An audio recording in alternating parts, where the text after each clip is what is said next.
everyone from not so sunny London. I'm really sorry I'm not going to be able to make it to the actual meetup. I was looking forward to it. I'm sure it's going to be a lot of fun. But just stars didn't quite align, as they sometimes don't when you're a budding startup. So I'm Joanna Blomstrom, and I run People Not Tech. And what we do is we bring psychological safety to teams in various industries. And I'll tell you a little bit about the topic and about what made us attempt to do this. So I'll try and keep this really short so that you guys have time to talk and bring your own experiences into it and kind of relate in terms of what's happening in your day-to-day, in your teams, in your organizations, and from the point of view of what you believe to be the case psychological safety-wise. But what is psychological safety? Let's start with that. And you're going to have to bear with me because I might not be very clear on how to share things with you, but let's attempt to do this together. Let's talk about what actually the definition is about. Hopefully you guys can see this. Essentially, definition-wise, we're looking at anything from very complicated ones to very simple ones. So back in the day, it was very heavily worded in terms of how it mediates relationships between humans and what it is like in terms of team characteristics.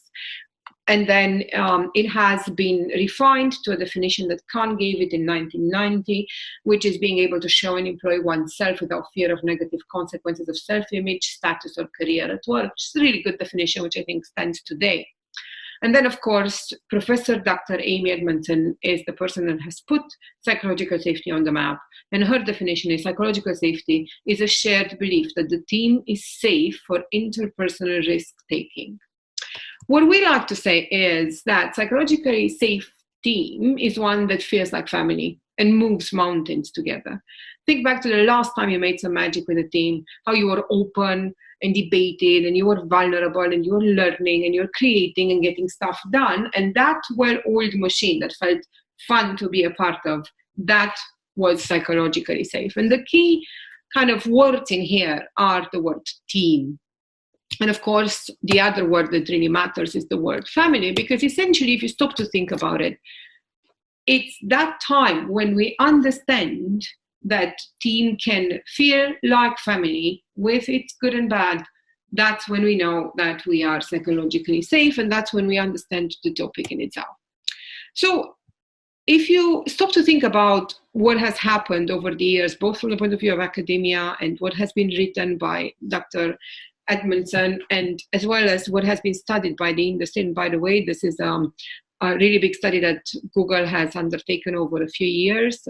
Many of you in the audience would have been familiar with it. It's called Project Aristotle, and it kind of took into account what happens at the level of a knowledge company, right? And what does it look like in a technology company like Google?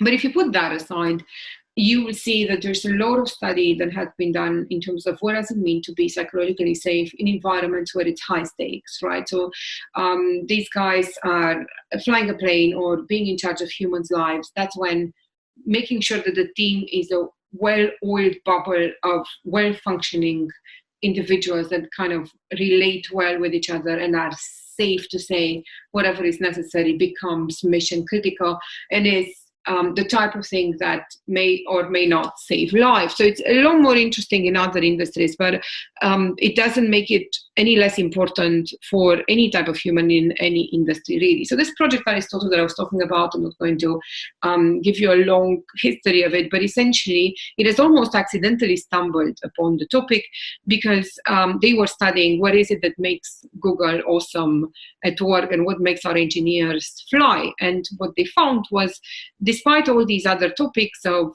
how well skilled they were, how well paid they were, all the benefits they were getting, and how clear they were on the importance of meaning in their work, impact, and structure and clarity, the one thing that came back over and over again in all of their data sets was that the number one predictor of whether or not the team was going to be a good performing team was whether or not they felt psychologically safe, if they had that feeling of family, essentially. And if we want to be like Google, if we want to be productive, if we want to have the type of organizational performance that them and other Silicon Valley elite digital players have, then we need to start realizing that it all starts with a culture of psychological safety. So if we kind of walk away from just what the topic is like, and if we leave aside all of these reports that you can find and books that you can find, let's talk a little bit really quickly about what it is that you could do and anyone can do so that you start building psychologically safe teams, right? The number one thing that you can do is to make sure that your messaging is right, that you have reached the hearts and the minds of everyone that you are speaking to, in the sense that they comprehend what it truly means, that you have had that moment of aha, where your dialogue partner has had this realization of what a psychologically safe team is, maybe even augmented with a time that they can remember being in one themselves. And then you have to focus on behavior, and that means anything from honest language to attempting to reward the correct behavior. We focus a lot on team bubbles and what that means in terms of comprehending that sense of intimacy in a team. We are spending a lot of time trying to make it fun, because let's face it, nobody wants to be spending time with software that is unpleasant. We all have examples of that, enough CRM in our life to not have to do it again, even with things that are this type of new software. So we're making it really fun. We're embedding it into the day-to-day, because our software is a work tool. It's not an HR survey, and it's not a once a year kind of pulse taking methodology. It's just a work tool that very well maps to, for instance, agile ceremonies and the way that people work in organizations. And then we spend a lot of time figuring out what it is that we can do so that our leaders are a lot more EQ'd, that they become better at understanding their own emotions and the emotions of the people in their teams. We are data obsessed, and we think everyone else should be. There's a lot of data that can be inferred from the way people behave and the way people answer us, and we just have to start listening to it and be people obsessed enough that we care. So essentially what we do in 2 words is we make this piece of software that uses machine learning or AI, however you want to call it, and then a proprietary algorithm to check and improve the level of psychological safety, as well as to increase emotional intelligence, so that we can do this future of work and this VUCA. So we spend time figuring out this messaging bit. We spend time on the data and the behavior, as I said before. Some of our software, for instance, takes into account whether or not as a user you answer overtly or you answer by using the incognito mode, and that goes towards the quotient of whether or not you are being courageous at that time. We create a credible dialogue channel, in the sense that the language we use to ask these questions and the timing we use it at makes relevant emotional sense to the people that we ask. And as well as we make sure there are rewards. God knows we work far too hard not to deserve them in general. As I said, it's important to keep things fun and engaging. Really, really important, if you're going to embark on attempting to create psychological safety, even without our software, make sure that you ask in a contextual fashion, that you ask often and that you ask at the right time. Make sure that your feedback loops are tight, your notification channels are important and actionable. We use notifications to kind of ask people right as they are out of a stand-up or a meeting how they felt about the contribution or the contribution of others. But it's really important to be asked in context and at the correct time, otherwise it simply is not as powerful at all.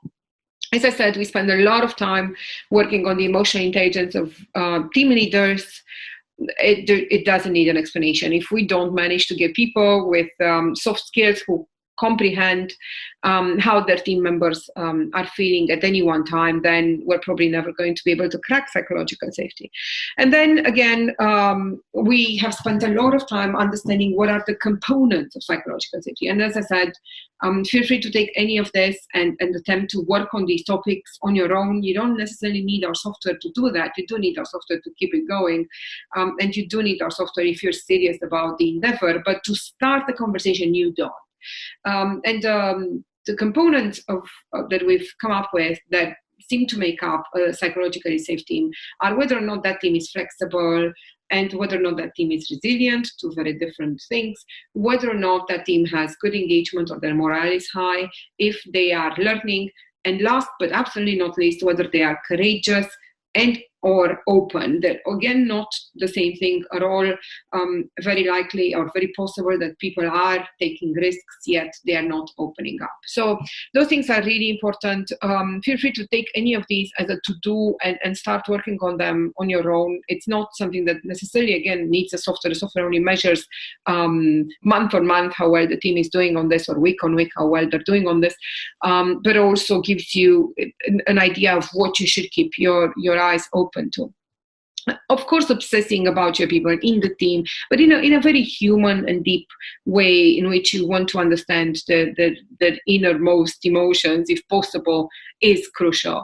And then essentially, what you end up with, if you package it, is our solution. If you don't package it, is a lot better of a human being that's working out what it is that you can do so that you make these things valuable for the team, right?